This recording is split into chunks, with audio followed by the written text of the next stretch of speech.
எல்லாருக்கும் வணக்கம். நான் இன்றைக்கி ஆரோக்கியமான பூண்டு சட்னி செய்கிறது எப்படின்னு தான் சொல்ல போகிறேன். அதுக்கு என்னென்ன தேவைப்படும்னா, ஃபஸ்ட்டு பூண்டு ஒரு 15 பல் நல்லா உரித்து எடுத்துக்கோங்க. அப்புறம் கொஞ்சம் கருவேப்பில், அப்புறம் வத்தல், அப்புறம் 2 தக்காளி, நல்லா பெரிய தக்காளி 2. ஃபஸ்ட்டு என்ன பண்ணுறோன்னா, கடாய் வச்சுட்டு நல்லெண்ணெய் தான் ஊற்றுறோம். நல்லெண்ணெய் இன்னும் அந்த சட்னிக்கு ருசி ஜாஸ்தி பண்ணும். எண்ணெய் காஞ்சதுக்கப்புறம் நம்ம உரிச்சு வச்சுருக்க பூண்டு, கருவேப்பில், அப்புறம் வத்தல் 3ஐயும் நல்லா கோல்டன் ப்ரௌன் ஆகிற வரைக்கும் நல்லா வதக்கணும். அப்புறமேல் தக்காளி போட்டு நல்லா எல்லாமே வெந்து நல்லா கை வச்சு மசிகிற லெவலுக்கு நல்லா வேக வச்சுக்கணும்.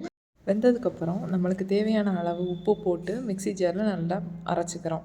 அரைச்சதுக்கப்புறம் கடுகு, உளுந்தம்பருப்பு, கருவேப்பில் போட்டு தாளித்து நம்ம அரைச்சி வச்சுருந்த அந்த சட்னியையும் சேர்த்து அதில் ஊற்றி நல்லா கொதித்ததுக்கப்புறம் நம்ம இட்லி, தோசை, சப்பாத்தி எதுக்குனாலும் வச்சு சாப்பிட்லாம். ரொம்ப சூப்பராக இருக்கும். ரொம்ப ஆரோக்கியமான சட்னியும் கூட.